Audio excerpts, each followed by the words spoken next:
Atos 26:18, para lhes abrir os olhos e os converteres das trevas para a luz e da potestade de Satanás para Deus, a fim de que recebam eles remissão de pecados e herança entre os que são santificados pela fé em mim.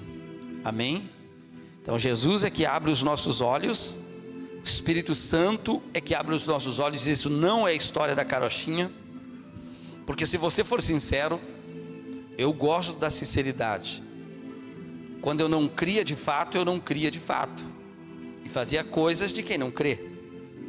Mas depois que o Senhor abriu os meus olhos, que eu tive uma experiência pessoal com Deus, eu tive convicção, eu fiquei convicto. E o que a fé é? A fé é certeza, agora não há dúvida. Eu fiquei convicto, agora eu estou convicto de que é assim, que Deus é real, que Deus existe de fato. Sabe o que eu acho engraçado? É que muita gente aí fora, e até mesmo dentro da igreja, diz que acredita em Deus, mas não faz o que Ele diz. Então para mim essa pessoa não acredita em Deus. Se ela está na igreja, mas não faz o que Deus diz, para mim ela não acredita em Deus. Mas então, pastor, como é que ela está aqui?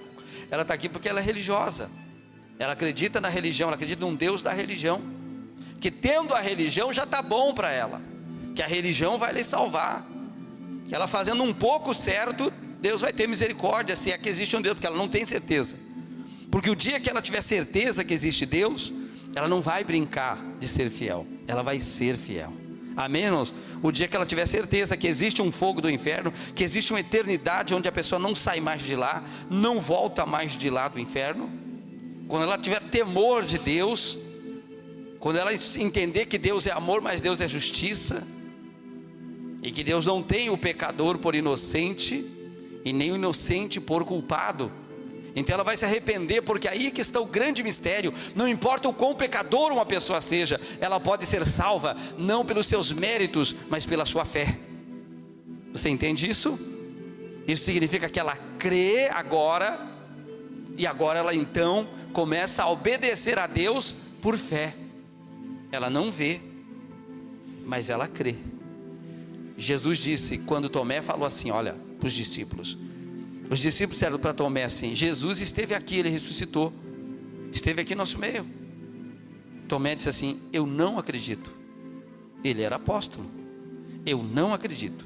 Se eu não tocar nas suas mãos, enfiar o meu dedo no furinho ali da mão, e no seu lado onde a lança cravou, eu não acredito.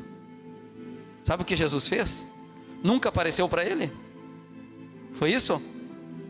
Jesus disse, o problema é teu, Tomé. Não, uma semana depois, eles estavam reunidos no mesmo lugar, e Jesus entrou, e Jesus olhou para ele, ninguém fofoqueou para Jesus, porque Jesus sabe tudo, e Jesus olhou para o Tomé e disse, Tomé, vem aqui, toca nas minhas mãos, toca nos meus pés, coloca a mão no meu lado onde eu fui atravessado com a lança. Tomé não tocou, ele só pegou e se ajoelhou aos pés de Jesus e disse, tu és o meu Deus. Tu és o meu Deus.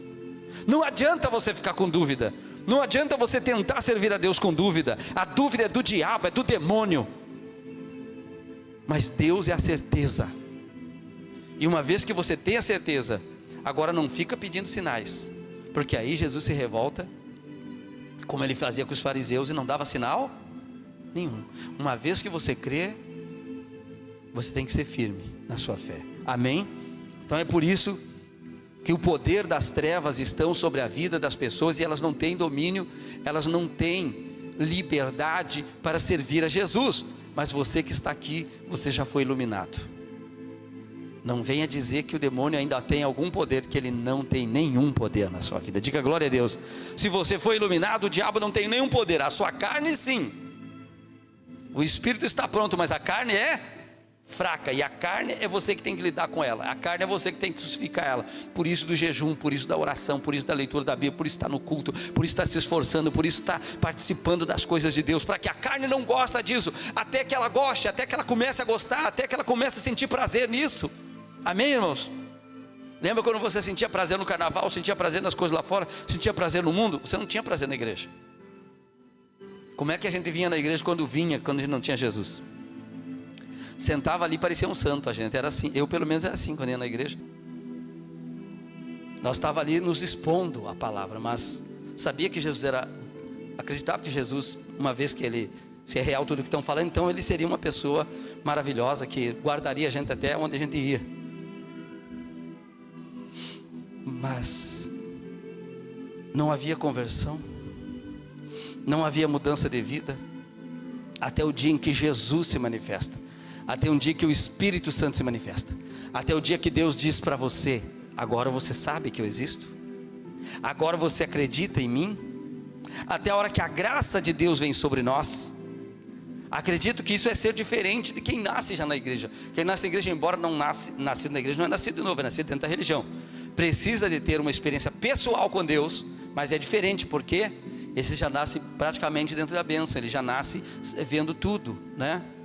Participando das coisas, tendo um mover pelo menos ao seu redor, diferente de quem está lá fora, de quem nasceu lá fora, quem viveu lá errado. Então Deus tem mais misericórdia de quem nasceu lá do que quem nasceu aqui. Por quê? Porque quem nasceu lá, nasceu sob a influência de Satanás, dominado, e quando vem, Deus dá oportunidade, Deus dá chance, Deus, olha, quando a pessoa é sincera, Deus se manifesta. Deus não tem problema de para um se manifestar e para outro não. Ele pode se manifestar para todos nós. Diga amém, Jesus. Ele pode, mas você não pode esconder as suas dúvidas. Você tem que revelar elas para Ele e pedir para Ele: Senhor, me ajuda a crer, me ajuda a acreditar, me ajuda, eu preciso, para que você seja forte, seja firme e vá para o céu morar com Jesus, amém? Na eternidade. Então nós vimos ali que Jesus nos ilumina, Ele nos tira das trevas. Quando Ele vem sobre nós, Ele, olha, naquela hora o nosso espírito fica pronto, fica sabendo que Jesus existe, fica sabendo que Ele é o caminho, fica sabendo que existe só um caminho de volta. E agora precisa aprender como é que faz. É aí que entra a igreja, para aqueles que dizem que não precisa de igreja. É aí que entra a igreja, é onde a gente aprende a caminhar com Jesus, aprende a Sagrada Escritura, aprende a se defender, aprende a usar a espada, que é a palavra de Deus, aprende a orar. Aí a gente começa a aprender as coisas. Mas não convém aprender somente religiosidade, tem que aprender a realmente viver isso, amém, irmãos? Viver isso, porque você é diferente das pessoas que estão lá fora, você já foi iluminado, e uma vez que nós somos iluminados, nós temos tudo para ser as pessoas mais vitoriosas, já somos. Por isso que a Bíblia não diz assim: você talvez vai vencer, ela diz assim: você é mais. Você sabe o que é mais?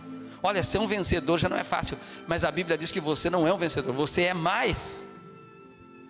Você crê nisso? Então levanta a sua mão e diga: eu sou mais que vencedor. Veja que privilégio. E não é porque você é bom, mas porque Deus é bom, e porque você foi iluminado, e Jesus é a tua justiça.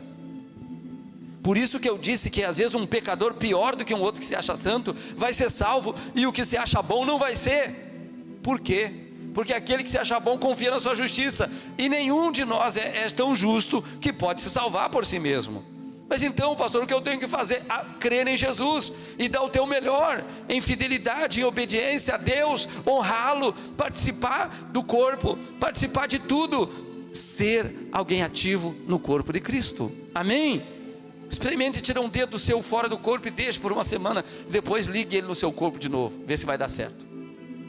Pois você é membro do corpo de Cristo, não fique longe do corpo. O corpo tem que estar unido, cada célula na sua célula, né? Cada junta na sua junta, para ser forte, para ter vigor, para ter força. E isso agrada a Deus.